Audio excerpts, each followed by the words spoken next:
Bonsoir à tous et bienvenue à notre nouvelle émission Risk Intel Media, ce soir en partenariat avec Carfang Lab. On va parler d'une thématique, celle de la cyberguerre de tous contre tous, comment survivre à l'embrasement, un beau sujet.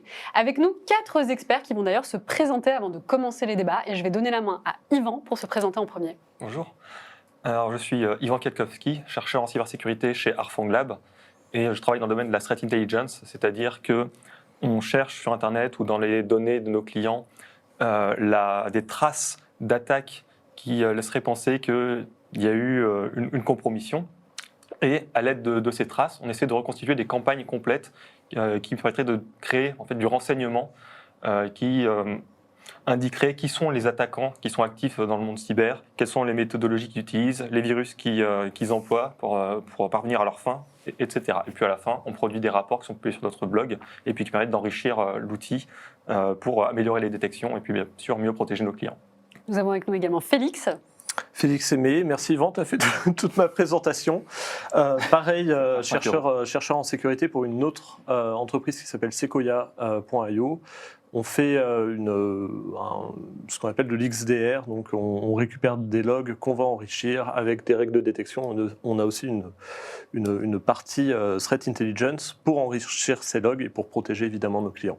Donc moi je m'occupe chez Sequoia d'une équipe spécialisée dans le domaine, dans la traque on va dire des acteurs en cyberespionnage et on fait de plus en plus de menaces un peu hybrides, donc guerre de l'information, etc., déstabilisation, voilà. Avec nous également Kevin. Bonjour, donc Kevin Limonier, moi je suis pas du tout chercheur en cybersécurité, je suis maître de conférence en géopolitique, donc je suis le non-technicien de l'étape on va dire. Je suis maître de conférence donc en géopolitique et en géographie à l'Institut français de géopolitique et je suis directeur adjoint d'un centre de recherche qui s'appelle GEOD, qui est dédié à l'analyse et à l'étude de ce qu'on appelle les enjeux stratégiques de la révolution numérique, c'est-à-dire finalement qu'est-ce que le numérique dans toute sa splendeur, si j'ose dire, change aux conflictualités et change à l'exercice de la guerre et à l'exercice des rivalités de pouvoir et de territoire dans le monde d'aujourd'hui. Voilà. Donc, et moi, plus personnellement, je suis spécialiste du cyberespace russe et russophone et j'ai tout un projet de recherche sur la cartographie du RUNET, donc le cyberespace russophone, et sur le développement aussi de méthodologies d'investigation numérique qui soient spécifiques à cet espace linguistique et culturel qui est quand même pas comme les autres. Et on ne fait pas de l'OSINT sur la Russie comme on en fait sur d'autres zones. Et voilà, donc à peu près. Merci. Et Jean-Philippe. Donc, bonjour, moi je suis Jean-Philippe Salle, je suis le VP Product Management à Filigrane, ancien expert en cybersécurité, ce n'est plus mon travail actuel. Et je suis responsable donc, chez Filigrane de toute la suite de produits que développe la société, qui sont des produits open source dédiés à aider les analystes en cybersécurité à répondre aux questions qu'ils se posent au quotidien. Et la particularité de cette suite de produits, c'est d'être CTI-driven, c'est-à-dire orienté par tout ce qui est threat intelligence. Voilà. Je suis ravie de vous avoir avec nous. Est-ce que vous êtes content d'être là ce soir? Oui, très content. Tout à fait. C'est une belle thématique, hein. C'est une thématique qui est au cœur de l'actualité. C'est une thématique qui fait peur, hein. J'ai un premier internaute, Thibaut, qui dit effrayante cette thématique. Merci. Donc, on va en discuter, on va voir ce qu'il en est. J'ai envie de commencer avec une actualité dont tout le monde parle, spécifiquement nous dans notre secteur en cybersécurité, qui est ce qui s'est passé le dimanche 10 mars dernier, puisqu'on a eu une cyberattaque d'ampleur inédite qui a duré 48 heures. Au total, 800 sites administratifs ont été visés lors de l'opération. Et c'est Anonymous Soudan, bon, finalement pas si anonyme que ça, qui le revendique. La question, c'est déjà, qu'est-ce que vous pensez de cette cyberattaque? Quel est votre décryptage? Et puis surtout, est-ce que vous pensez que derrière, il y a réellement, potentiellement, une action de la Russie? Je vous laisse la main. Qui commence ? Allez, je vais bien commencer. Sur le volet non technique des choses, alors là, je parle sous le contrôle des gens qui sont sur ce plateau et peut-être aussi du public. Sur le volet technique, je m'y aventurerai pas, mais ce qu'il semble quand même se dégager très fortement, c'est que Anonymous Soudan, bon, on n'a rien à voir avec les Anonymous, mais on n'aurait rien à voir avec le Soudan non plus, probablement. Ce qui est intéressant, c'est que au moment où il y a eu cette attaque, moi j'ai eu plein d'appels de journalistes complètement confus. Ils me disaient, on ne comprend pas pourquoi Anonymous Soudan, pourquoi des Soudanais seraient, on va dire, interviendraient au nom de la Russie, etc. etc. Bon. Je préfère rappeler d'ailleurs que ce n'est pas la première fois qu'on a des groupes soi-disant islamistes qui s'attaquent à des cibles en faisant, enfin, des groupes soi-disant islamistes qui seraient téléguidés plus ou moins par des Russes qui s'attaquent à des infrastructures. C'est déjà arrivé avec TV5 Monde il y a fort longtemps, puisque c'était le cybercalifat ou quelque chose comme ça. Alors là, c'était clairement un false flag. Là, les liens sont quand même plus diffus. On ne sait pas trop. En tout cas, moi, de ce que j'ai pu voir, c'est que c'est un groupe qui aurait prêté allégeance à Killnet, qui lui est clairement un groupe pro-russe. Et derrière, ce qui est intéressant, c'est qu'on dit souvent que Anonymous Soudan a pu avoir des cibles en ayant un discours, on va dire, en faveur, en tout cas, du monde musulman, sur une position sur ce qui se passe à Gaza, etc. Et en fait, il y a une vraie correspondance entre le caractère pro-russe que l'on prête à ces gens-là et leur militantisme aussi sur la Palestine. Parce que les deux sont liés. C'est-à-dire qu'on voit que même Poutine, aujourd'hui, en fait, a un discours sur Gaza qui consiste à soutenir, d'une certaine manière, en tout cas, il a tenté au départ de soutenir le Hamas, ou en tout cas de soutenir les Gazaouis assiégés. Et donc, il y a une vraie correspondance, parce qu'en fait, aujourd'hui, la Russie se présente un peu comme une puissance du Sud global. Alors que la Russie n'est absolument au sud de rien, mais disons, elle se présente comme la puissance anticoloniale contre un colonialisme et un impérialisme qui ne serait que occidental, c'est-à-dire qu'un impérialisme, dans l'esprit russe, ne peut être que américain. Il ne peut pas être russe ou chinois ou quoi que ce soit. Et donc là, il y a peut-être un lien aussi pour comprendre pourquoi un groupe qui s'appelle Anonymous Soudan, qui a un discours qui a quand même pas grand-chose à voir avec la Russie sur beaucoup d'aspects, roule pour certains intérêts russes et peut donc cibler des sites français quelques jours après les déclarations de Macron, quand même très remarquées et très remarquables sur l'Ukraine. Voilà. Mais ça, c'est mon interprétation d'un point de vue géopolitique, puisque tout ça, bien évidemment, s'inscrit dans un contexte géopolitique évident. Alors, je me permettrais juste de rebondir justement sur les déclarations de Macron. Depuis ce matin, moi, j'ai vu pas mal de posts, notamment d'experts en cybersécurité, puisque Macron a dit publiquement que les dernières attaques, en tout cas, étaient issues de la Russie. Et puis, j'ai envie de rebondir un peu sur ton t-shirt, Yvan, puisqu'il y a écrit « Keep calm and blame Russia », qui finalement se prête parfaitement au sujet. Qu'est-ce que vous en pensez de ces déclarations ? J'en pense que... Alors déjà, je m'inscris totalement dans l'analyse de Kevin. Effectivement, Killnet, pour donner un équivalent dont tu as évoqué le groupe, c'est un petit peu la Ukrainian Cyber Army qui a émergé au début du conflit ukrainien. C'est des citoyens ukrainiens qui ne sont pas directement téléguidés ou contrôlés par l'État, qui décident de mener des opérations cyber au profit de leur patrie. Voilà. Et Killnet, c'est l'équivalent, c'est la réponse russe qui est plus ou moins la même chose. Et on a donc ce groupe qui a mené quelques actions qui sont principalement influence, mais pas vraiment des piratages pas particulièrement notables. Et Anonymous Soudan, qui a émergé un peu dans la même période, et qui a aussi mené des attaques, parfois en conjonction avec Killnet. Et ça, c'est un petit peu surprenant, parce qu'effectivement, on pourrait se dire, bon, les hackers patriotes russes et les Anonymous Soudan, a priori, intuitivement, ils n'ont pas grand-chose à faire ensemble. C'est pas forcément une alliance qui va de soi. Voilà. Au point où, effectivement, compte tenu du fait que les attaques qui ont été menées par Anonymous Soudan ont souvent été alignées accidentellement ou probablement même volontairement sur littéralement les intérêts russes, on en a déduit qu'il y avait des chances non nulles pour que Anonymous Soudan soit en fait tout simplement une persona, un avatar supplémentaire des opérations d'influence russe sur la toile. Voilà. Donc, quand il y a des déclarations publiques qui disent cette attaque a été causée ou organisée par la Russie, moi j'aurais tendance à dire qu'il y a des raisons légitimes de le penser. On n'est pas sûr à 100% parce que voilà, on est sur Internet, il peut y avoir des gens qui s'autosaisissent, il peut y avoir des groupes qui se réclament de telle allégeance sans avoir pour autant une affiliation quelconque avec l'entité dont ils se réclament. Donc tout ça c'est possible. Voilà. Cependant, ces opérations, elles sont produites et au-delà du fait qu'on a blâmé la Russie ou que quelqu'un, quelque part, a blâmé la Russie, il faut aussi se poser la question de quoi on la blâme exactement. Et donc là, on est obligé de discuter un petit peu de qu'est-ce que c'était cette attaque-là. Qu'est-ce que c'était que cette attaque qui a été menée par Anonymous Soudan.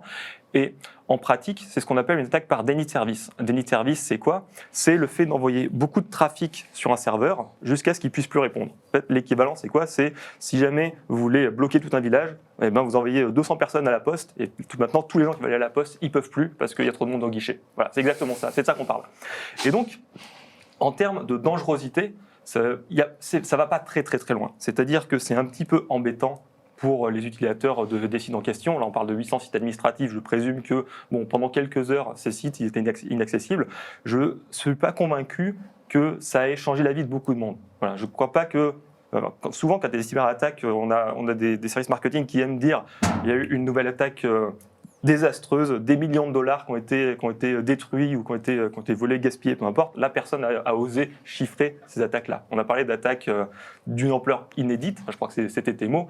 Moi, j'aurais tendance à dire que c'était une petite attaque insignifiante dont on a beaucoup parlé. Pourquoi ? Parce que ça a été beaucoup de trafic, des sites qui étaient inaccessibles pendant un certain temps, mais après, quand ça s'arrête, quand on arrête d'envoyer du trafic, quand on arrête d'envoyer des gens bloquer la poste, et bien la poste, elle reprend son opération de manière normale.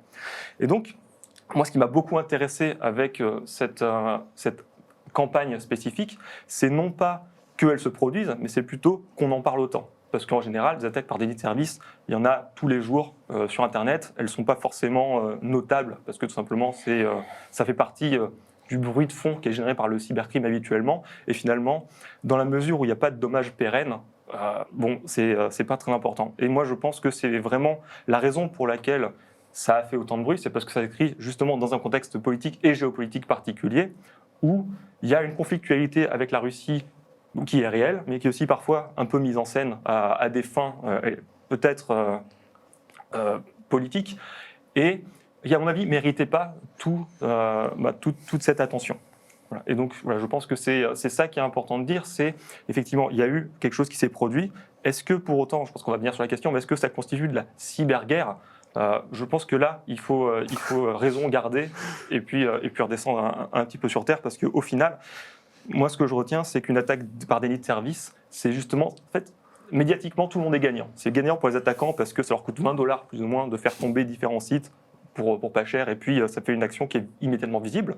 Et pour les défenseurs, c'est gagnant aussi parce qu'ils n'ont rien à faire, ils attendent, et puis au bout de quelques heures, c'est fini, puis ils peuvent dire on a résolu la situation. Et donc tout le monde en ressort grandi finalement. Et au final, je ne suis pas sûr que la séquence, au-delà de cette dimension un petit peu spectaculaire, elle ait changé quoi que ce soit dans l'écosystème. Alors, avant de laisser Félix et Jean-Philippe intervenir, je voudrais juste vous donner quelques commentaires de personnes à distance. Donc, justement, un des internautes, Romain, qui pose la question, cette attaque massive de DDoS ne ressemble-t-elle pas à une sorte d'entraînement ? Et justement, Jean-Marcel, qui rajoute un DDoS peut-être aussi une diversion. Alors, je vais pouvoir répondre.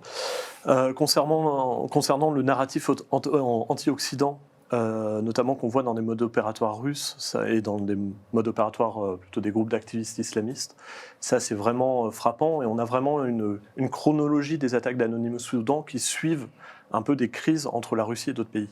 On a eu par exemple Anonymous Soudan qui tape la Suède quand il y a l'entrée dans l'OTAN de la Suède. On a Anonymous Soudan qui tape Israël quand Israël veut envoyer des armes à l'Ukraine. On a Anonymous Soudan qui tape la France, etc. Suite aux propos d'Emmanuel Macron. Et ce qui est aussi intéressant, alors savoir s'il est russophone ou pas, de plus en plus de faisceaux d'indices, on le voit. On a aussi cette utilisation d'un avatar activiste qui était à l'abandon. Ça, on l'a vu, généralement ils font ça. On a par exemple la Syrian Cyber Army pendant le conflit syrien, qui reprenait en fait la Syrian Electronic Army, sauf que la Cyber Army c'était russe, et associé au GRU.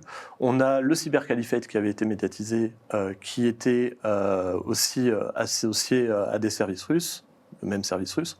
On avait la Syrian Yemeni Army, qui était aussi un groupe activiste avant et qui a été recyclé par des services russes. Et ça, on le voit très couramment lors d'opérations un peu de déstabilisation russe.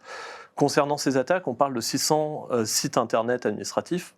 Est-ce qu'ils étaient hébergés dans le même data center ? Est-ce qu'ils étaient répartis ? Est-ce qu'ils étaient sur le même serveur ? Ça, on ne le sait pas. Donc ça peut être une attaque d'ampleur, parce que visuellement, c'est de l'ampleur. Après, peut-être que voilà, c'était sur un data center qui n'avait pas de protection anti-DDoS ou autre, ça on ne pourra pas le savoir. Concernant un peu ce stress test qu'ont subi en fait les équipes techniques, parce que ok, ça monopolise un peu la sphère médiatique, mais ça monopolise aussi les techniciens qui subissent ces DDoS. Ça, c'est très intéressant de le noter, parce que qui est derrière les techniciens ? On a les médias qui parlent de ces DDoS, le politique lit les médias, demande ce qui se passe, et ça, c'est très intéressant. Aujourd'hui, on est dans un contexte de crise, mais relativement encore de paix, enfin j'imagine. Le problème, c'est dans des contextes de crise et des contextes de guerre, on a aussi des attaques DDoS, voilà, pour faire diversion, pour monopoliser des équipes techniques sur des attaques qui n'en sont pas réellement, et pendant ce temps, on a des attaquants qui font réellement des attaques par sabotage. On l'a eu, par exemple, si on reprend le conflit ukrainien, alors je pense que c'était en 2015, ça fait assez longtemps, lors des incidents de Black Energy sur les centrales électriques, on a eu des DDoS sur des standards téléphoniques. On l'a eu assez récemment sur KASAT. C'était un DDoS interne, mais le réseau interne, si je me souviens bien, de KASAT a été, pendant que les modems étaient sabotés, le réseau même en interne subissait une attaque DDoS pour pas qu'il y ait de télémétrie et pour monopoliser donc les équipes sur un problème qui en fait n'en est pas un. Voilà. Ouais, moi je reviendrai sur l'aspect médiatique en fait de tout ça, parce que c'est une tactique assez éprouvée. Si on part du principe que c'est piloté par la Russie, c'est une tactique assez éprouvée, hein, comme le disait Félix, de en fait profiter, enfin générer une opération en fait de faible impact et de médiatiser, enfin forcer la médiatisation de cette opération, que ce soit une opération cyber ou autre d'ailleurs, hein, ça peut être quelque chose dans le domaine plus conventionnel. Et donc cette tactique russe éprouvée, là je pense qu'on est face à ça ici, hein, en soi, une attaque avec faible impact réel, mais une très forte médiatisation. C'était l'effet recherché. Voilà, globalement, les médias ont joué le jeu de l'opération, quoi. Alors, on a Marc qui dit la chose suivante, la cyberguerre, ce n'est pas ça. Les DDoS sont des attaques light, car ça ne tue pas. La cyberguerre est plus grave avec destruction ou modification de données, ce qui m'amène à ma prochaine question. Alors, qu'est-ce que c'est que la cyberguerre? Ce terme revêt quoi exactement comme information et comme notion derrière? Kevin, Félix? Alors, pour moi, c'est un mot valise, hein, c'est cyber et guerre. On a un peu l'aspect cyberguerre, on ne l'a jamais subi. Pour moi, en fait, aujourd'hui, on a différents espaces de conflictualité. On a la mer. Ce qui est intéressant avec le cyber, c'est que c'est un espace de conflictualité. Je prends un peu le parallèle des drones, c'est que ça affecte les autres espaces. Ça affecte l'espace terre, mer, voire même l'espace. Et donc, on a un peu cette vue avec des équipes de hackers qui vont s'attaquer entre eux en live, un peu dans les séries. Je regardais le Bureau des légendes ou des trucs comme ça. La vraie réalité, c'est pas ça. On a quand même des espaces temporels très différents. Et donc, le cyber et cette fameuse cyberguerre, pour moi, c'est juste un moyen, un levier qui vient en plus d'opérations très conventionnelles terrestres, on va dire ça comme ça, de déstabilisation, de renseignement, de prépositionnement. Quand j'inclus déstabilisation, j'inclus évidemment désinformation, sabotage, etc. Et on n'a pas, aujourd'hui, le mot cyberguerre ne veut rien dire. C'est comme le mot cyberespionnage. C'est pas un mot qui peut se suffire en fait à lui-même. Il y a tout un écosystème, il y a des acteurs, il y a des échanges avec le monde réel, etc., etc. Et ça, il faut vraiment comprendre que le cyber reste un moyen dans des opérations très conventionnelles militaires. Non, moi, je suis tout à fait d'accord avec ce que tu viens de dire, et je vais même aller plus loin en amenant le débat sur le champ de la définition de la guerre. Je suis désolé, vous avez invité un prof de fac en géo, donc je vais faire un cours de géographie. Mais en gros, du coup, bon, il y a plein de définitions de la guerre qui existent dans la littérature, mais il y en a quand même une qui est assez simple et qui est à mon avis très efficace en géographie, qui est que la guerre, en fait, c'est un conflit entre plusieurs acteurs pour le contrôle d'un espace, un territoire. Donc c'est une rivalité territoriale. Et quand on parle de guerre économique, quand on parle de tout ça, en fait, de cyberguerre, de quoi on parle? On parle en fait du contrôle des réseaux, que ces réseaux soient matériels, immatériels, symboliques, ce que vous voulez, contrôle des réseaux qui maillent en fait l'espace géographique du monde pour assurer le pouvoir d'un acteur et donc son contrôle sur une portion d'écorce terrestre qu'on appelle un territoire. D'accord ? Très concrètement, qu'est-ce que ça veut dire? Ça veut dire que si demain vous voulez envahir un pays ou une région, il faut que vous contrôliez les nœuds du réseau qui permettent à cet espace de fonctionner et aux gens de circuler, aux capitaux de circuler, à l'économie de tourner, à l'eau de couler dans les robinets, etc. etc. D'accord ? Et donc la guerre, c'est aussi l'action violente d'aller contester le contrôle de ces réseaux-là dans l'espace géographique de l'adversaire. Et pour moi, je suis assez d'accord, en fait, le cyberespace n'existe pas en tant que tel, en fait. Il existe comme une continuité de l'espace physique dans lequel nous vivons toutes et tous. C'est d'ailleurs pour ça que chez nous, à Géode, on parle même plus de cyberespace, on parle de datasphère. C'est un parti pris qu'on a parce qu'on considère qu'aujourd'hui, les données sont tellement partout qu'on ne peut plus séparer l'espace des données de l'espace, on va dire, des hommes, des capitaux ou de ce qu'on veut. Et donc, c'est un peu comme une nouvelle couche. Voilà, on a l'atmosphère, la lithosphère, ce qu'on veut. Donc, ça enrobe finalement la Terre entière. Et donc, la cyberguerre, pour moi, n'existe pas pour deux raisons. D'une part, parce que c'est un prolongement de la guerre, on va dire, du contrôle de l'espace, et que, eh bien, contrôler un réseau informatique, c'est finalement une action, ou nuire à un réseau informatique, c'est une action pour contrôler un espace, contrôler, voilà, dans le cadre en tout cas d'une guerre. Et d'autre part, la guerre, comme ça a été dit, ça tue. Et un DDoS, là, en l'occurrence, ça ne tue pas. Il y a un grand déséquilibre. Enfin, moi, ce que je dis souvent à mes étudiants, c'est voilà, la guerre, c'est des orphelinats en Ukraine qui se font bombarder. C'est pas un serveur qui crame ou un routeur qui est compromis ou ce genre de choses. Après, il peut y avoir un effet cinétique dramatique, mais ça, on ne l'a pas encore effectivement vraiment vu. Des sabotages de grande ampleur qui peuvent mettre en péril l'intégrité physique de personnes, en tout cas de grand nombre de personnes. Je suis vraiment d'accord avec tout ça, encore une fois. Je crois qu'il y a un paradoxe qui est intéressant de constater, c'est qu'on parle de cyberguerre, ça et là, un peu dans tous les sens, mais en pratique, il y a aussi cette espèce de... d'idée qui est largement répandue, je pense en particulier dans les cercles diplomatiques, que quoi qu'il se passe dans le cyberespace, ce sera toujours en dessous du seuil kinétique. C'est-à-dire qu'on préférera souvent... je ne sais pas dans quel contexte on pourrait dire ça exactement, mais si jamais un État devait exprimer son mécontentement à un autre État, envoyer des troupes, c'est quand même quelque chose qui est très très engageant et qui en général conduit spécifiquement à ce qu'on appelle une guerre, mais aller faire un sabotage de réseau ou une attaque informatique, pour le coup, c'est plutôt considéré comme une réponse qui ne va pas conduire à une escalade. Voilà. Et donc, en soi, c'est bien que finalement, ce n'est pas vraiment de la guerre. Voilà.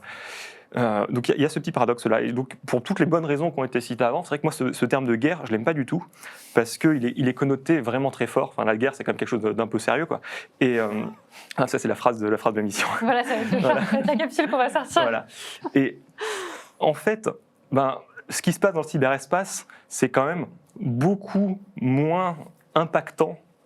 Même si évidemment il peut y avoir des conséquences, il peut y avoir des sabotages, des explosions potentiellement sur des destructions de matériel. Enfin, je ne dis pas que c'est impossible, mais par rapport à la véritable guerre telle qu'on la connaît, on est quand même sur un autre ordre de grandeur, voilà, je crois. Et je pense que nous, en tant qu'experts cyber, d'aller nous positionner comme si nous appartenions un petit peu à cette sphère de la guerre, je pense que c'est à la fois contre-productif parce que ça n'aide pas à penser les phénomènes qui se déroulent à la fois dans le monde réel mais aussi dans le cyberespace, mais aussi c'est un petit peu embêtant parce que ça nous met dans une position qu'on va avoir du mal à tenir.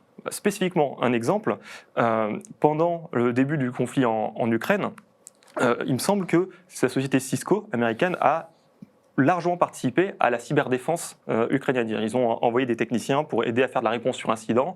Ils les ont aidés à reconstruire les réseaux éventuellement, à les désinfecter et tout ça. Est-ce que le fait de participer à la défense des réseaux ukrainiens, c'est devenir un co-belligérant ? À titre personnel, si jamais le choix est considéré comme un civil ou un soldat, je préfère plutôt être du côté des civils, quoi. Voilà. Et donc, à ce titre-là, si on peut ne pas parler de cyberguerre, mais plutôt de cyberchoses et d'assistance, etc., moi, j'aime autant. Cyberconflit. Voilà. Cyberconflit, ça me va bien. Mais en tout cas, ne pas nous faire rentrer dans cette sphère de la guerre où, à mon avis, on a tout à perdre. D'autant plus qu'avec la guerre, ça je pense que Kevin, tu pourras en parler beaucoup mieux que moi, mais il y a quand même un ensemble, on est quand même dans un cadre juridique qui est très particulier, avec un droit international humanitaire qui commence à s'appliquer. Je sais que la Croix-Rouge, ils travaillent beaucoup sur ces questions de comment est-ce que le droit humanitaire s'applique au cyberespace. C'est des questions qui sont importantes et compliquées, mais je reste convaincu que moins on ira là-dedans, mieux on se portera en tant qu'expert cyber. Voilà. Et je pense aussi que la réalité nous donne raison, dans le sens où, justement, dans ce conflit ukrainien, quand il a commencé, il y a eu effectivement des sabotages pendant tout le début de cette phase, mais très très vite, en fait, l'aspect cyber, il s'est tout de suite éclipsé au profit de toute la dimension kinétique de la guerre. Je pense que ce que tout le monde a compris très vite au début de ce conflit, c'était que si jamais on voulait empêcher un ordinateur de fonctionner, on pouvait le pirater. En fait, si jamais on lui envoyait un tir de mortier dessus, ça marchait aussi bien, c'est beaucoup plus simple. Voilà. Et au final, toutes ces opérations de piratage, celles qu'on avait pressenties avant cette invasion de l'Ukraine, où il y avait quand même beaucoup de gens, et moi-même, j'ai participé à cette conflit en disant que peut-être un jour il y aura un cyber Pearl Harbor. En fait, il ne s'est pas produit, ou alors il s'est produit un tout petit peu. Et en fait, tout le monde s'est rendu compte du fait que finalement, c'était pas si utile que ça, et que la bonne guerre traditionnelle, en fait, c'était différent. Et puis pour les résultats qu'on cherchait à obtenir, finalement, ça marchait beaucoup mieux. Alors, on a deux avis concernant cette question de cyberguerre. Donc, on a Valentin qui dit « Cyberguerre rime souvent avec une guerre économique liée à l'origine de tous aux renseignements qui existent. » Et puis après, on a Stéphane qui répond « Et pourtant, dans la guerre, il y a une lutte sur l'information, tout comme dans l'espace cyber. Une attaque cyber peut actionner des systèmes mécaniques ayant des impacts physiques chez l'ennemi, comme dans une guerre. » Alors, j'aimerais passer à la prochaine question. Pourquoi alors est-il aussi important pour les entreprises d'avoir finalement ce contexte en tête, sachant que quand je vous entends parler, moi, je pense plutôt aux acteurs régaliens. Pour moi, enfin, quel contexte? La cyberguerre? Oui. Pour moi, c'est pas pour une entreprise. Le contexte de cyberguerre, on l'a dit, est assez galvaudé et franchement, je pense pas que ce soit très intéressant pour une entreprise de se focaliser sur ce concept-là. Par contre, il faut que les entreprises comprennent que la conflictualité entre les pays, qui augmente dans notre époque, il y a de plus en plus de conflictualité entre des puissances, un rééquilibrage des puissances dans le monde, s'exprime en fait dans le cyber. Moi, c'est comme ça que je le vois. Quand cette conflictualité s'exprime dans le cyber, elle peut cibler des entreprises, elle peut cibler le tissu économique de l'adversaire, mais comme dans la guerre économique, par rapport au commentaire qui a été fait, c'est exactement la même chose. Plus il y a de conflictualité entre des puissances mondiales, plus il y a une violence dans la guerre économique. Pareil, on pourrait se poser la question de la pertinence du terme guerre économique. C'est exactement la même chose pour le cyber. Donc les entreprises, de ce point de vue-là, doivent s'intéresser à ce contexte parce qu'elles peuvent être impactées par cette conflictualité. Alors, au-delà, je pense, du terme en lui-même de cyberguerre, il y a évidemment des menaces. Ça, on en est tous conscients. Maintenant, comment une entreprise, quels sont les outils qui sont mis à disposition d'une entreprise aujourd'hui? Comment on peut lui permettre de se protéger face à ces menaces?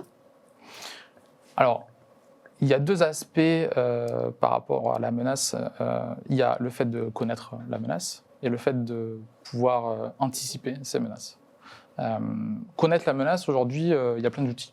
Honnêtement, que ce soit des outils techniques, bien sûr, mais il y a aussi tout un tissu de spécialistes de la Cyber Threat Intelligence qui existe depuis au moins 15 ans, facile maintenant, qui est un outil pour les entreprises. Voilà, ils peuvent recruter des hommes et des femmes spécialistes du domaine pour être capables de mieux comprendre les menaces qui existent. Après, ce qui va être important, c'est, pour anticiper la menace, c'est faire le tri dans toutes ces informations. Parce que, en fait, aujourd'hui, il y a énormément de littérature sur les menaces, des rapports écrits, des flux d'indicateurs techniques, des flux d'indicateurs de compromission. Honnêtement, pour avoir de l'information sur les menaces, il n'y a aucun problème. Après, ce qui est difficile, c'est faire le tri et rendre actionnable cette information. C'est ça la vraie difficulté aujourd'hui. Et ça ne suffira même pas pour anticiper la menace, parce qu'une fois qu'on a fait ce tri, il faut être capable de se dire, OK, par rapport à ce que je sais de la menace, comment moi, je vais être capable de me défendre? Comment, avant que ça arrive, je sais si je vais être capable de me défendre contre une attaque en particulier, contre une menace en particulier. Donc il y a cette deuxième question à répondre. Et il y a une troisième question, c'est, maintenant que je sais comment je vais m'en sortir, a priori, sur la prochaine attaque, comment je réduis le risque? Parce que, évidemment, le risque zéro n'existe pas. Donc, comment je réduis le risque? Alors, moi, j'aimerais qu'on parle notamment de la CTI. Donc, j'ai regardé sur Internet, on retrouve toujours... J'ai retrouvé plein de schémas. J'ai retrouvé plein de schémas des différentes étapes. Donc, ça, c'est de la Cyber Threat Intelligence en 5 étapes. Je voudrais avoir votre avis dessus et puis surtout comprendre concrètement qu'est-ce qu'on doit prendre en compte quand on parle de CTI pour une entreprise. Quelles sont les différentes actions qu'on doit avoir en tête? Je suis bien parti. Donc là, on montre une sorte de cycle du renseignement. Alors 6, 5, 4, 7 étapes, bon, ça varie, quoi. Mais globalement, c'est ça. Il va falloir pouvoir collecter l'information, la traiter pour qu'elle puisse être utilisée dans le temps, parce que évidemment, au moment où on collecte une information, c'est pas forcément à ce moment-là qu'elle va être actionnable. Donc il faut pouvoir la traiter, la capitaliser pour pouvoir l'utiliser plus tard. Il faut aussi l'analyser en tant qu'information pour en faire du renseignement, c'est-à-dire, en fait, qualifier l'information. Est-ce qu'elle est utile? Est-ce qu'elle est juste? Quelle confiance j'y apporte? Et une fois qu'on a fait cette analyse, comment on l'actionne. Parce que le métier de Cyber Threat Intelligence, ce n'est pas un métier d'archiviste. On ne fait pas juste, collectionne pas la donnée sur la menace, il faut quand même que ça serve à quelque chose. Et donc ça, c'est tout l'enjeu aujourd'hui, de pouvoir actionner la Cyber Threat Intelligence pour de la détection, pour de la réponse à incident, ou même pour la prise de décision pour le top management. Oui, il y a des différents niveaux. Oui, il y a le niveau très stratégique où là, ça va être vraiment pour les orientations un peu des défenses de l'entreprise, avec une priorisation par rapport à quelles menaces risquent de nous toucher. Et après, il y a tout cet enrichissement en fait, d'indicateurs techniques, c'est-à-dire que typiquement, on va récupérer des indicateurs techniques à partir de différentes sources, que ce soit des sources ouvertes ou non. Et de là, on va essayer, c'est le travail notamment qu'on fait avec Yvan, c'est de tirer des liens, de faire des investigations pour enrichir ces indicateurs techniques. Et une fois qu'on a ces indicateurs techniques, ça nous permet en fait de traquer des clusters techniques liés à des modes opératoires, bref, on va dire des groupes d'attaquants. Et donc, de refaire des investigations dès que ces petits attaquants ils bougent ou on les voit cibler quelque chose, on refait tout ce cycle du renseignement. Et donc, enrichir, produire, disséminer aux clients, etc. etc. Je ne sais pas si tu veux. Je suis pas d'accord avec toi. Je parlais moins de cycle que de spirale en fait pour nous parce que infernal. Non, pas, elle est plutôt vertueuse en théorie, c'est-à-dire qu'effectivement on trouve quelque chose, on enquête dessus, on comprend mieux quel est l'état de la menace et à partir de cette nouvelle compréhension, on met en place des nouvelles méthodes de détection qui permettent de trouver des nouveaux éléments et ainsi de suite et ainsi de suite. Donc c'est de cette manière qu'on arrive à construire un peu une base de connaissances de ce qui est en train de se produire dans le cyberespace, évidemment qui lui-même évolue en même temps que nous on le comprend. Alors, j'aimerais repasser sur de l'actualité parce que finalement, ces 10 derniers jours ont été extrêmement riches. Donc, justement, on a vu le piratage. Donc, après la mutuelle, on a eu celle de France Travail. Donc, c'est potentiellement aujourd'hui 80% des données de la population française qui sont disponibles. Est-ce que vous pensez qu'aujourd'hui, c'est un facteur de vulnérabilité supplémentaire au vu du contexte dont on parle depuis le début de cette émission? Et puis surtout, peut-être à l'approche des JO. Alors, parlons de France Travail. C'est bien. Je rajouterai un petit élément. Il s'avère quand même qu'il y avait eu un tweet qui avait alerté en février dernier sur une faille de sécurité chez France Travail. Donc, c'était une information quand même qui circulait. Félix. Alors, deux points. Donc, les Français sont un peu réveillés là, avec France Travail en se disant « Ah bah oui, les fuites de données, ça existe. » Aujourd'hui, ça nous touche et aujourd'hui, on va vraiment vivre dans un monde où ça va être notre quotidien, ce type de fuite de données. L'histoire de ce piratage, aujourd'hui, il y a énormément de zones d'ombre. Il y a eu des cybercriminels qui ont été arrêtés. On n'en sait pas plus. Il y a eu beaucoup de gens qui ont un peu joué au violon dans les médias à essayer de décortiquer, de dire que c'était les Russes, tout ça. On n'en sait rien. On ne sait pas si ces données ont été consultées ou vraiment exfiltrées. On ne sait pas si elles ont été revendues, voire même utilisées. On ne sait rien. Concernant ce tweet, tout le monde s'est dit, ils ont utilisé cette vulnérabilité pour rentrer sur France Travail, vu que c'était une RCE, si je me souviens bien, une RCE sur un logiciel Java, etc., qui permettait en théorie d'accéder sur le serveur. Ça reste de la théorie, et si on voit la date du tweet, apparemment, si je me souviens bien, les activités malveillantes ont été bien avant ce tweet-là, ce qui laisserait penser plus à un accès d'un collaborateur de France Travail, et ensuite à une énumération des utilisateurs assez simple, pendant pas mal de jours pour extraire toutes ces données. Mais là aussi, moi, j'en sais rien. Un impact, une vulnérabilité vraiment de ces données dans un contexte un peu de crise.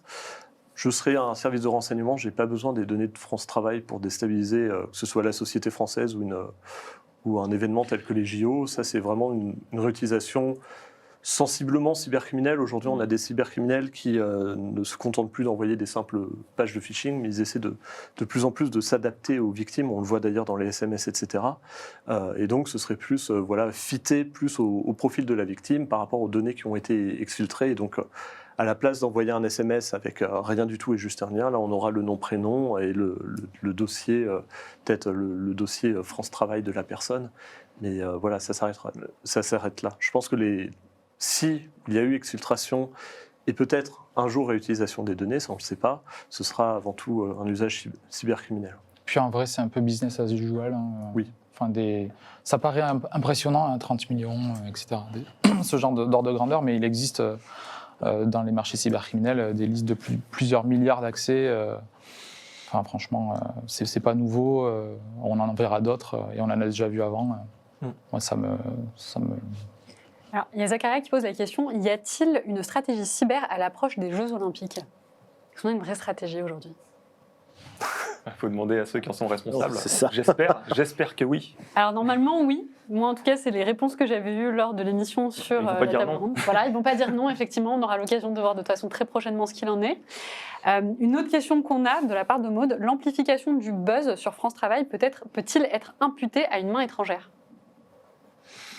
Tout peut être imputé à des mains étrangères. Ça, je pense que c'est la leçon des 4 années Trump. Voilà. Ouais, alors ça, j'en sais absolument rien parce que je n'ai même pas regardé en fait s'il y avait eu, comment le buzz s'était fait ou quoi que ce soit. Par contre, ce qui est sûr, c'est que ça met le doigt cette question sur quelque chose de très important, qui est la mise en scène des cyberattaques et qui est la mise en scène de d'une agression informatique quelle qu'elle soit. Ça peut aller du DDoS au sabotage d'infra. On sait que on l'a dit, le DDoS par exemple, c'est le niveau 0 finalement de la cyberattaque, si j'ose dire, mais c'est aussi celui qui a le degré d'implication symbolique le plus important. Et je crois qu'aujourd'hui, il y a d'ailleurs tout un champ de recherche qui s'ouvre, par exemple, sur les stratégies de com, en fait, des groupes d'attaquants, comment ils se mettent en valeur, comment les trucs, enfin voilà, les stratégies, les mots qu'ils utilisent, les arguments géopolitiques qu'ils vont mettre en œuvre, ce genre de choses, ce qui permet en fait de mieux aussi situer l'attaquant, je dirais, par rapport en fait à tout le discours qu'il va mobiliser. Pendant très longtemps, par exemple, on n'a pas su qui était derrière le fameux DDoS de 2007 sur l'Estonie. Enfin, on n'a pas su, c'est-à-dire que ça n'avait pas été formellement attribué à qui que ce soit, mais il n'y a pas besoin d'être grand clair, comme on dit, pour ne pas deviner que les attaquants venaient de l'Est, parce que pour tout un tas de circonstances, à ce moment-là, si ce n'était pas les Russes qui faisaient ce coup-là, je ne vois pas qui ça pouvait être d'autres. Donc cette question elle est intéressante parce qu'elle replace aussi les cyberattaques dans un contexte plus global, qui est celui en fait de l'action politique finalement. C'est-à-dire qu'il faut bien voir qu'une cyberattaque c'est une action politique. En tout cas quand elle s'attaque à un ministère, à une entité régalienne ou même d'ailleurs quand elle s'attaque à une entité privée, parce que finalement c'est pour la décrédibiliser, c'est pour lui nuire, et donc il y a donc tout un narratif derrière qui peut être mis en place.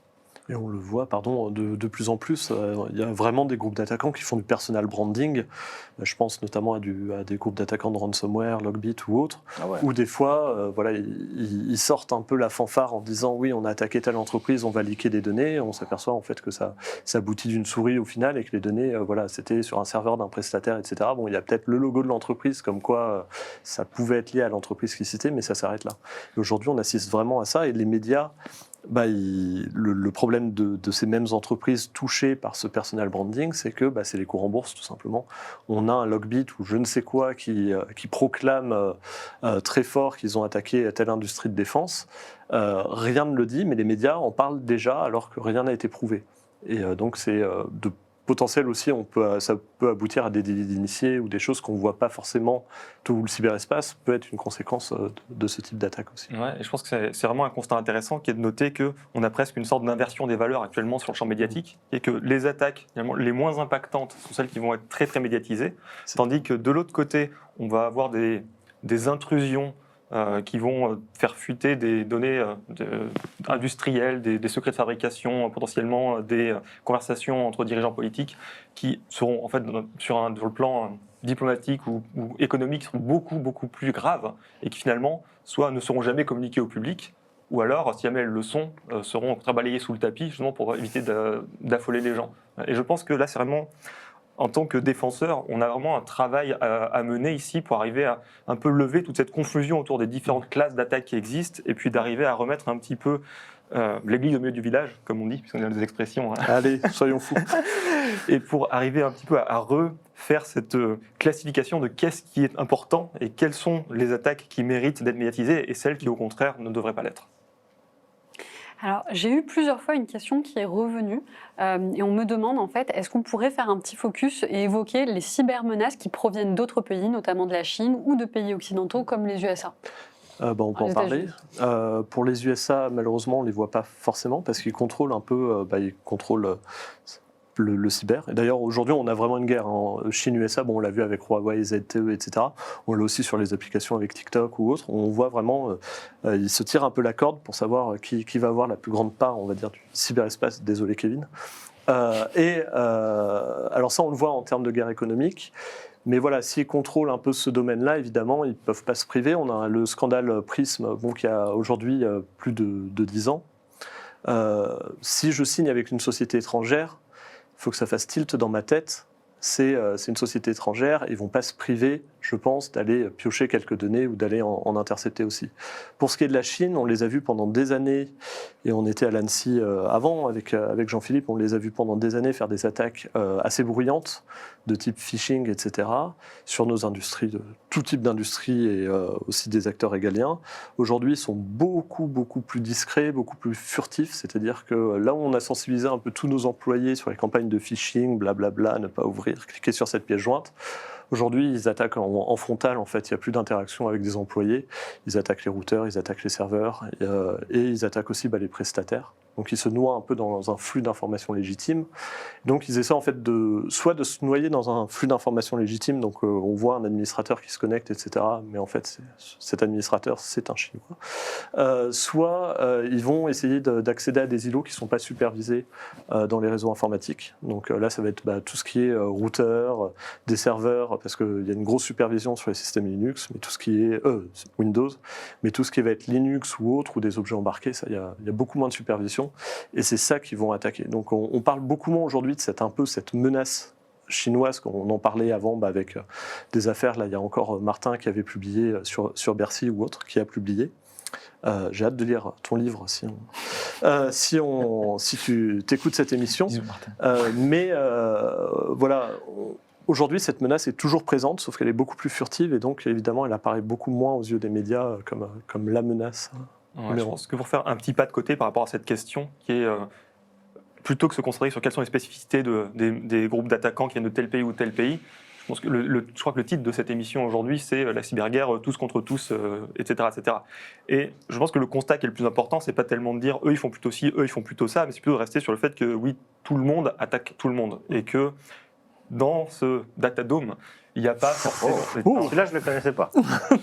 Bravo. Il n'y a pas d'alliés, il y en a un petit peu, mais il n'y a pas d'ennemis, c'est vraiment chacun pour soi. Et je pense qu'on voit certainement un pourcentage très faible de toutes les attaques qui sont en train de se produire. Et plutôt que se focaliser sur où est-ce qu'on pense que chacun est en train de se trouver, où est-ce qu'on pourrait trouver peut-être les Russes, peut-être les Américains, peut-être les Européens, je pense qu'il faut partir du concept plutôt que là, on est dans une situation où je pense que beaucoup d'entités, voire peut-être la plupart, la majorité des entités du monde entier sont déjà piratées. Et comment est-ce qu'on fait pour sortir de là, pour revenir à un Internet qui serait plus sécurisé ? Et de manière générale, je pense que de toute manière, toutes les puissances, il serait naïf de croire en fait qu'il y ait des puissances qui aient choisi de ne pas investir dans le cyber ou de ne pas agir dans le champ cyber. Et quand bien même ils n'auraient pas les capacités internes de le faire, ils peuvent tout à fait acheter ces capacités dans le privé. Donc, en gros, tout le monde le fait. Sur cette question des spécificités, je suis parfaitement d'accord, mais je pense qu'on pourrait rajouter une chose qui est en fait les cultures stratégiques des différents États et les objectifs que les groupes peuvent avoir en fonction des gouvernements, etc., etc. On voit que les Russes sont très bruyants sur un certain nombre de choses parce qu'il y a une vraie vocation géopolitique. Pour d'autres pays, c'est moins le cas. Et puis il y a le cas très intéressant, et c'est vrai que ça mérite quand même d'être soulevé, des États-Unis, qui sont quand même de loin la première puissance économique et technologique du monde. Et comme tu l'as dit, en fait, d'une certaine manière, les Américains n'ont pas forcément besoin d'avoir un arsenal cyber de la même nature que celui des Russes ou des Français ou qui sais-je encore. Pourquoi ? Parce que le réseau a été pensé et créé par les Américains. Donc les Américains ont une position non seulement hégémonique, mais en fait, c'est un réseau d'une certaine manière qu'il contrôle parce qu'il a été pensé dès le départ pour être contrôlé. Et il ne faut pas oublier que historiquement, le rôle que la NSA a joué très très tôt dans l'architecture du réseau américain, la pose de capteurs à certains endroits, etc. C'est quelque chose qui est concomitant en fait du développement de l'Internet, mais qui est aussi concomitant de la culture stratégique américaine qui est marquée en fait par un espèce de complexe d'insécurité permanente. C'est-à-dire que les États-Unis ont beau être la première puissance économique du monde, depuis très longtemps, en fait, depuis sa fondation, les États-Unis sont obsédés par l'insécurité des routes commerciales qui menacerait la prospérité américaine, en fait. Et c'est d'ailleurs quelque chose qu'on retrouve depuis quasiment George Washington. Et pendant très longtemps, les Américains ont eu à cœur de contrôler les routes maritimes, etc. C'est le Sea Power de Mahon, etc.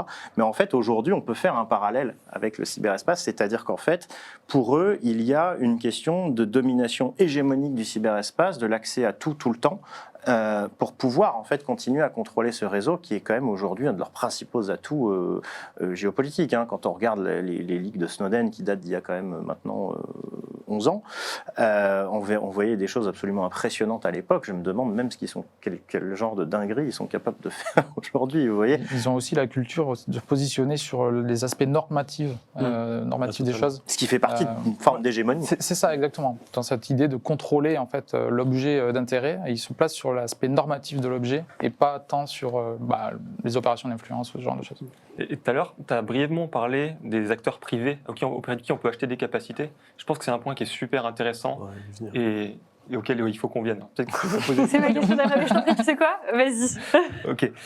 Ouais, parce que je pense qu'on ne peut pas vraiment parler de conflictualité dans le cyberespace sans évoquer la prolifération de ces capacités cyber. Voilà. Alors, de quoi on parle ? On parle de vulnérabilités qui permettent de pirater certains appareils, certains services, des choses comme ça. On parle d'implants qui sont utilisés pour ensuite prendre le contrôle des machines ou des appareils qui ont été infectés, etc., etc. Et il est vrai qu'il y a un certain nombre d'acteurs qui n'ont pas forcément les capacités en interne de mettre au point ces technologies, mais en revanche, il y a un marché qui s'est développé autour duquel, quiconque, en théorie, seulement des gouvernements démocratiquement élus et qui respectent les lois en vigueur dans leur pays, etc. C'est mes avocats qui m'ont fait jurer de dire ça. Et tous ces acteurs-là, ils peuvent aller se fournir auprès de sociétés du privé, et il y en a en Europe, il y en a en Israël, il y en a aux États-Unis, et ensuite utiliser ces outils pour mener leurs propres opérations. Et donc ça a donné, par exemple, le scandale NSO avec l'implant Pegasus qui a été utilisé ensuite un peu partout dans le monde, à la fois contre des intérêts français avec des journalistes, des membres du gouvernement, y compris le président de la République. Ça a été utilisé en Hongrie avec des opposants politiques, je crois des journalistes aussi. Il y a eu beaucoup d'exemples, et pas forcément d'ailleurs sous nos latitudes. Et je pense que si jamais un jour on essaie d'atteindre un cyberespace qui sera un peu moins en tension, il va falloir à un moment se poser la question de contrôler la prolifération de ces technologies, finalement, qui, une fois qu'elles ont été diffusées, une fois qu'elles ont été transmises à un acteur, elles peuvent être utilisées finalement sans limite et sans aucune forme de contrôle. Là où c'est, hélas, un petit peu préoccupant, c'est que actuellement, on sent qu'il n'y a pas de volonté politique particulière de s'emparer de ce sujet. En fait, c'est même plutôt le contraire. Il y a eu des textes qui ont été votés au niveau de l'Europe il y a quelques années. Donc là, je vois qu'il y a un article de Mediapart qui est montré. La France freine des cas de fer sur ce sujet. Et globalement, en Europe, il y a un certain nombre de sociétés qui peuvent continuer à travailler sur ce secteur sans jamais être inquiétés et sans avoir à faire grand-chose de plus pour pouvoir continuer à exporter ces technologies que montrer brièvement patte blanche auprès des autorités locales, en sachant que chaque pays pourra choisir ou pas d'autoriser l'export de ces technologies de manière discrétionnaire et que si jamais il y en a un qui refuse, potentiellement le voisin où il y aura une succursale, lui, il pourra peut-être l'autoriser. Et donc, il va vraiment falloir commencer à s'emparer de ce sujet, je pense, parce que sans ça, on va aller vers le développement de plus en plus de technologies de plus en plus offensives, c'est-à-dire qu'ils vont aller d'abord être mis au point par certainement les gouvernements les plus sophistiqués dans le domaine, ensuite reprises par le secteur privé, puis commercialisé, et après là on va avoir du vrai ruissellement pour le coup, qui va arriver jusque tous les acteurs privés, voire même des acteurs criminels, je pense, à terme, qui auront accès à ces technologies-là. Voilà. Oui, pour moi, je rejoins totalement ce qu'a dit Yvan. Faut se rappeler aussi l'Europe. Il y a des gens très gentils en Europe qui un peu béni oui qui se disent on va réguler tout ça. Je dis béni oui pourquoi ? Parce que combien de pays par exemple ont cherché à obtenir Pegasus, de pays membres de l'Union européenne ? On a 14 pays. Tout simplement parce que, et je rejoins Yvan là-dessus, il y a énormément de pays qui n'ont pas du tout les capacités de développer leur propre implant. C'est relativement complexe. Chaîner des vulnérabilités pour atteindre une RCE avec les sandbox, etc., de la persistance, tout ça sur iPhone, plus un implant relativement complexe, qui est relativement furtif, avec des communications également furtives. C'est très complexe, et là, il n'y a que quelques experts dans le monde qui savent le faire, et donc on a énormément d'États qui aujourd'hui n'ont pas la main-d'œuvre et les capacités. Moi, ça m'est arrivé par exemple aussi de voir des États utiliser des zero day vraiment très très intéressantes, mais de très mal les utiliser. C'est-à-dire que c'est un État, au Moyen-Orient, et ça c'est assez intéressant parce qu'on voit qu'ils n'ont aucune connaissance technique, et donc on peut récupérer les zero day assez facilement. Et donc on vit dans un milieu en fait où il y a vraiment des conflits d'intérêts à différentes échelles. On a des pays français qui, tant accueillent ces sociétés, ils sont également clients, mais ils les accueillent parce que c'est des pseudo-paradis fiscaux, etc. Ils les accueillent parce que chacun a un peu sa définition de la dictature. Hein. Il y a des pays européens qui n'ont pas du tout la même différenciation sur les libertés individuelles que la France. Et on a aussi des personnes qui, dans ces conflits d'intérêts, qui font partie prenante d'NSO, qui sont actionnaires ou autres, et ça on le voit notamment aussi en Union européenne. Donc légiférer là-dessus, il va falloir déjà démêler tous les conflits d'intérêts qu'on a, sachant qu'on a énormément aujourd'hui de pays qui sont clients. Alors on parle d'NSO parce que c'est un peu le gros truc, mais on a du Candiru, on a du Citrox, on a des Indiens, on a énormément de sociétés. Et donc démêler tout ça, c'est vraiment un plat de spaghettis ou un tas de Mikado. Et donc ça va être très très compliqué si on veut réellement légiférer là-dessus. Sachant que même on a des industries en France qui font ce type d'export d'armement, de cyberarmes, entre guillemets. Alors, est-ce qu'on peut inciter les États à ne pas s'engager dans des manœuvres de cyberguerre ou de cyberespionnage? Est-ce qu'il y a réellement un intérêt objectif derrière, Yvan?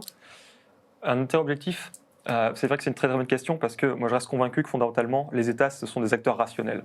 Alors, le terme, des fois, il est un peu mal compris, parce que c'est pas parce qu'on a un process rationnel qu'il aboutit toujours à des succès, et c'est pas parce que, inversement, des fois, on se plante qu'on a pas eu un process rationnel au début. Mais je pense vraiment qu'ils sont motivés par des raisons rationnelles. Donc, quand on réfléchit à comment faire pour réduire la conflictualité dans le cyberespace, il faut se poser la question de pourquoi est-ce qu'elle est là en premier lieu. Pourquoi est-ce que les États ont déterminé à un instant T, qui doit être dans le passé, je ne sais pas quand, que c'était à leur intérêt qu'il y ait un cyberespace qui ne soit pas sûr. Voilà. Je pense que c'est lié à quelque chose que j'appelle l'aveuglement du cyberattaquant. C'est le fait que, imaginons, on est le patron d'un service de renseignement et on veut savoir qu'est-ce que ça nous rapporte de faire des attaques cyber. En fait, c'est assez facile à voir parce qu'on a des opérations, on a des hackers qui vont dans des réseaux, ils ressortent des documents, on peut dire, voilà, on a mené telle attaque, on a récupéré tel renseignement sorti. Voilà, on a le gain qui est très très facile à calculer. Si jamais on veut calculer le coût d'avoir un environnement cyber ou un écosystème dans lequel tout le monde pirate tout le monde, c'est beaucoup plus dur. Pourquoi ? Parce que le coût, c'est le fait que nos propres entreprises locales, que nos ministères puissent eux-mêmes se faire pirater, qu'il y ait des informations qui fuitent. Et comment est-ce qu'on chiffre ça ? Alors d'une part, ces attaques sont souvent indolores, dans le sens où il y a de l'information qui fuite, et peut-être que dans 5 ans, on va perdre un contrat d'aviation, on ne saura pas pourquoi, mais on ne pourra pas faire le lien avec cette attaque à l'origine. Donc on ne pourra pas dire, c'est parce qu'on a trop investi sur l'offense qu'on a perdu de ce côté-là. De la même manière, potentiellement, ces attaques informatiques qu'on subit sans s'en rendre compte, elles sont dans un périmètre qui ne dépend même pas du gouvernement. C'est-à-dire s'il y a une entreprise française qui s'est piratée, elle n'est pas forcément tenue de rapporter ce piratage au gouvernement. Le gouvernement ne sait même pas que cette attaque a eu lieu. Donc résultat, quand à la fin on fait le calcul coût-gain, on voit le gain, mais on est absolument incapable d'estimer le coût. Voilà. Et donc ça conduit à quoi ? Ça conduit à, si jamais on est un décideur politique et qu'on a des KPI qui sont d'arriver à faire de la rentabilité cyber ou sur le renseignement, ça va être très facile de dire on a beaucoup à gagner, mais en fait on ne sait pas ce qu'on a à perdre, et du coup, comme on ne le sent pas, c'est probablement rien du tout. Et donc, je pense que notre seule chance en tant que défenseur, notre rôle quelque part, et tout à l'heure Jean-Philippe disait qu'on n'est pas des archivistes, c'est vrai, et aussi je pense que malgré tout, il faut qu'on le soit, parce que à mes yeux, la seule porte de sortie de cette situation, c'est qu'on arrive à documenter suffisamment le désastre pour que tout le monde se rende compte qu'en fait, ça nous coûte beaucoup plus cher que ça nous rapporte. Moi, je suis assez d'accord, mais du coup, il faut qu'on trouve comment actionner cette masse de données d'un point de vue stratégique, du coup, pour les dirigeants de pays, et parler leur langage, en fait, parce que c'est aujourd'hui ça le problème, c'est qu'on leur dit il y a 30 millions d'accounts qui ont été fuités, ok, super. Mais qu'est-ce que ça veut dire concrètement ? Et en fait, il faut leur parler risque, il faut leur parler perte financière, il faut leur parler perte d'image, il faut parler leur langage en fait. Concrètement. C'est là où en fait il faut transformer finalement la donnée brute technique en ce qu'on appelle de l'information stratégique, c'est-à-dire quelque chose qui est actionnable au niveau de la décision. Et ça, c'est un métier. C'est un vrai métier qui est en train de se développer aujourd'hui. Par exemple, moi, c'est vrai que c'est à ça que je forme aujourd'hui une partie de mes étudiants qui ne sont pas des techniciens, qui ne sont pas des gens qui viennent de l'informatique ou des maths ou que sais-je encore, qui sont des gens qui viennent de sciences humaines, qui viennent de licences de russe ou etc. Et en fait, ce que j'essaye de construire avec eux, c'est des méthodologies où on se pose la question de, par exemple, je sais pas, on a récupéré un jeu de données sur l'internet russe, je sais pas, des leaks. Bon, qu'est-ce qu'on peut en tirer comme information stratégique qui pourra ensuite être actionnable dans une prise de décision politique à haut niveau? Et ça, en fait, c'est un chaînon manquant aujourd'hui. C'est-à-dire qu'on a des gens brillants qui font de la CTI, on a plein de gens un écosystème foisonnant. C'est moins le cas qu'avant, hein. Mais on a cet écosystème-là, on a des décideurs politiques qui sont ce qu'ils sont, et entre les deux, on n'a pas encore assez de gens qui finalement sont bilingues, c'est-à-dire qui parlent les deux langues, qui parlent à la fois la langue du politique et la langue du technique. Et ça, je crois que c'est un vrai enjeu de formation, c'est un vrai enjeu pédagogique, parce qu'on va avoir besoin de gens comme ça, en fait, dans les ministères, et même dans les grosses boîtes. Et on va, bien sûr... Ouais. Parce que la donnée, ça se contextualise, ça se travaille, et puis ça se traduit en information qui... Pour rebondir sur ce que tu dis, je suis rentré à l'ANSSI en tant que technicien et m'ont appris à écrire, en fait. Rédiger une note à autorité, ce n'est pas faire un article de blog. Non. Et ça, c'est vraiment un métier, c'est synthétiser, avoir les bons mots, dans la bonne phrase, le nombre maximum de phrases, etc. etc. C'est très, très complexe. Il faut savoir que ces gens-là, ils n'utilisent pas un ordinateur. Donc comment dire, l'attaquant a exfiltré 2 téraoctets de données. Donc on parle en bibliothèque nationale, en trucs comme ça, pour qu'ils comprennent un peu l'envers du décor de ces données techniques. Quelque chose aussi on parlait un peu des gains, etc. Et on a vite fait énumérer la réutilisation des cyberarmes par des acteurs étrangers. Moi j'ai 2 cas qui sont un peu historiques. Il y a quand même NotPetya, c'est des outils de la NSA, plutôt notamment un code d'exploitation qui a été réutilisé par des acteurs russes qui ont fait quand même beaucoup de dégâts, plus d'1 milliard de dégâts. On a aussi WannaCry, pareil, la Corée du Nord qui veut se prouver qu'elle est capable de réutiliser un code d'exploitation et qui crée le ver WannaCry qui est en fait un wiper. Un autre truc assez marrant, et là on va publier là-dessus chez Sequoia, campagne de cyberespionnage chinoise, ils font un ver qui se transmet par clé USB, qui compromet énormément de pays. Je rachète le serveur de commande et de contrôle pour le prix d'un kebab, c'est-à-dire $7. Et j'ai 2 millions, le contrôle de 2 millions d'adresses IP uniques. Après, on ne peut pas savoir si c'est des ordinateurs uniques derrière, dont la plupart qui sont en Chine. Donc il y a un peu un retour de flamme aussi dans ce genre de manque de contrôle des cyberarmes et de réutilisation des cyberarmes parce que ça peut être réutilisé, des implants peuvent être réutilisés, des infrastructures d'attaque peuvent être réutilisées, mais aussi on peut écouter allègrement sur ce type d'infrastructure également. Alors pour vous donner quelques commentaires issus du public, alors Yvan, tu as un nouveau surnom désormais. Ça va être Monsieur Datadome, ça va rester. Il y a Stéphane qui répond justement à Kevin et qui dit les armées disposent de cette capacité de renseignement. Tout à fait. Christophe qui dit culture française, les défenseurs cherchent à arrêter l'offensive et ceux qui font de l'offensive, culture du reste du monde, anglo-saxonne, israélienne, Chine, Russie, etc. Les défenseurs aident l'offensive. Jérémy qui rajoute brillante démonstration d'Yvan, les cyberattaques étatiques répondent à une logique rationnelle mais dans un contexte où l'information est lacunaire sur le coup d'un contexte de cyber-multiconflictualité. C'est lui, il faut l'inviter. Ouais, il a des choses à dire. Alors, on va passer à la prochaine question. On a parlé brièvement de cyberespionnage. Et moi, j'aimerais savoir, est-ce qu'aujourd'hui, c'est une menace qui est suffisamment prise en compte par les entreprises et surtout, quels sont les acteurs les plus en pointe sur cette question ? Alors, je pense que pas du tout assez pris en compte, comme l'a dit Yvan tout à l'heure. Hein. Enfin, tout simplement parce que c'est impossible d'estimer le coût de l'impact de l'attaque de cyberespionnage. Déjà, il faut le savoir. Une fois qu'on sait qu'on a été espionné, il faut savoir ce qui a été exfiltré. Et en fait, c'est extrêmement dur de calculer le coût, enfin la perte en fait. contrairement à des attaques de DDoS ou de ransomware où il y a une rupture d'activité, où souvent les victimes sont capables de calculer la perte à l'heure près, quoi.